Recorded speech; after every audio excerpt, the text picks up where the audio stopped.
I wanted to come back to the transparency point because you wrote a paper about what you call the Philippines' assertive transparency campaign. Again, as Sean was pointing out, that has to do with filming and documenting everything that happens at sea, all the encounters, taking journalists on the missions, and so on and so forth. Basically, shining the spotlight on what's happening out there and on China's aggressiveness. Yes. I have to ask, is it really working?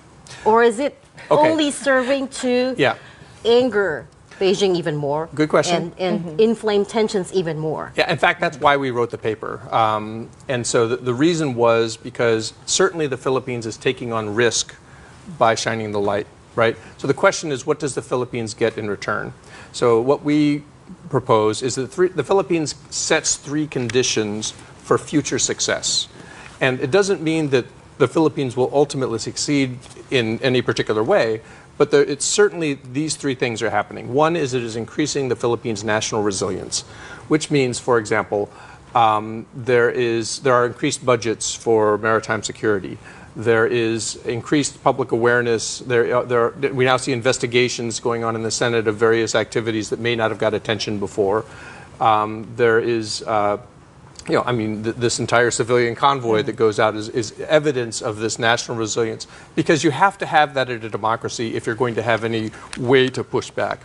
Second is international support. Undeniable at this point.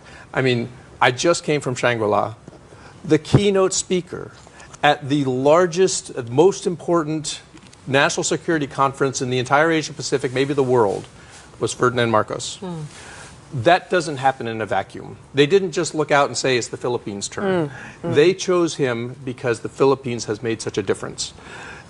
We've seen pledges of support in radars and ships from Japan. We've seen dark vessel detection from Canada. We've seen Australia, the UK, exactly, France. all of those things. The trilateral summit that happened in the United States and came back with the Luzon Economic Corridor.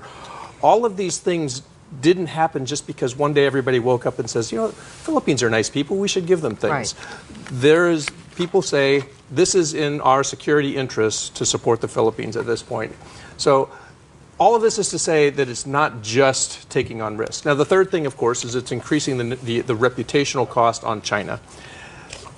So far, China has seemed pretty willing to put up with that and has, as we said, has escalated in many ways. So the jury is still out on the final result of all this. What we were simply trying to do in putting out our paper is saying it's not just about taking on risk. It's not just about feeling good about yourself that you're finally pushing back.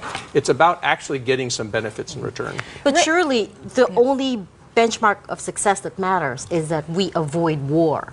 Right. That's not the only. I mean, you talked about coming from the Shangri-La dialogue. You heard what the Chinese Defense Minister, Admiral Dong Jun, there was saying. He was all fired up, right? Well, and the reason I'm sort of, it's not only about avoiding war. And if you cast things only in terms of peace or war, then you sort of play right into their hands because they're trying to intimidate you by convincing you that the only outcome of this is war, when actually there are myriad outcomes.